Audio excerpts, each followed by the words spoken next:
Hi friends, আমার channel Pritha's কিচেনের আরও একটি পর্ব দেখার জন্য আপনাদের সবাইকে ওয়েলকাম জানাচ্ছি। আজকের রেসিপি ভাজা মশলা। চলুন দেখে নেওয়া যাক কী কী ইনগ্রেডিয়েন্টস লাগছে।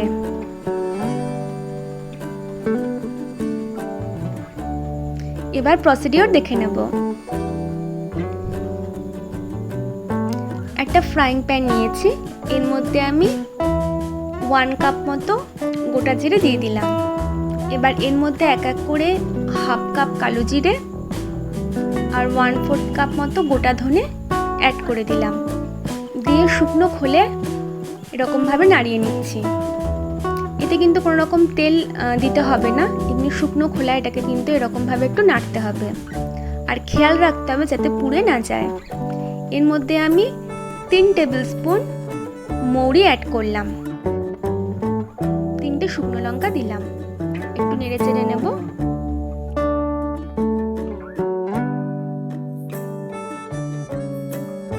এবার এর মধ্যে 2 টেবিল স্পুন মতো জোয়ান দিয়ে দিলাম,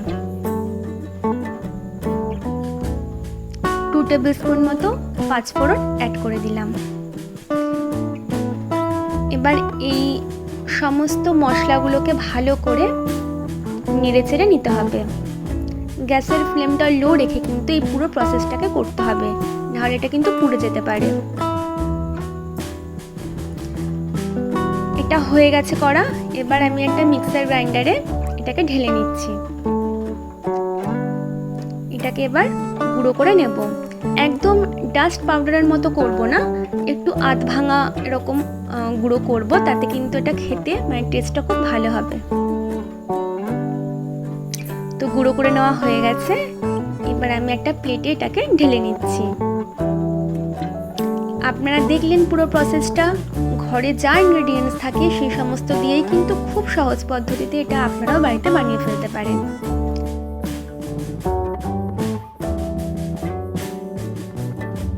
দেখুন এরকম গুঁড়ো হয়েছে। এই মশলাটা আপনারা যে কোনো তরকারিতে, যেরকম ধরুন এঁচড়ের ডালনা, ফুলকপির ডালনা, অথবা যে কোনো চাটনির রেসিপিতে দিতে পারেন, অথবা আচারে এটা ব্যবহার করতে পারেন। এটা দিলে কিন্তু এর টেস্ট বহুগুণ বেড়ে যায়।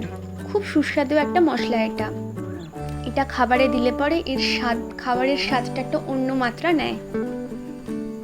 এবার আমি একটা কন্টেনারে এটা স্টোর করে রাখছি। এই রেসিপিটা আপনারা দেখলেন। যদি ভালো লেগে থাকে তাহলে অবশ্যই আমাকে কমেন্ট করে জানাবেন কেমন হয়েছে। আজ এই অবধি, নেক্সট দিন অন্য কোনো রেসিপি শেয়ার করব। ধন্যবাদ।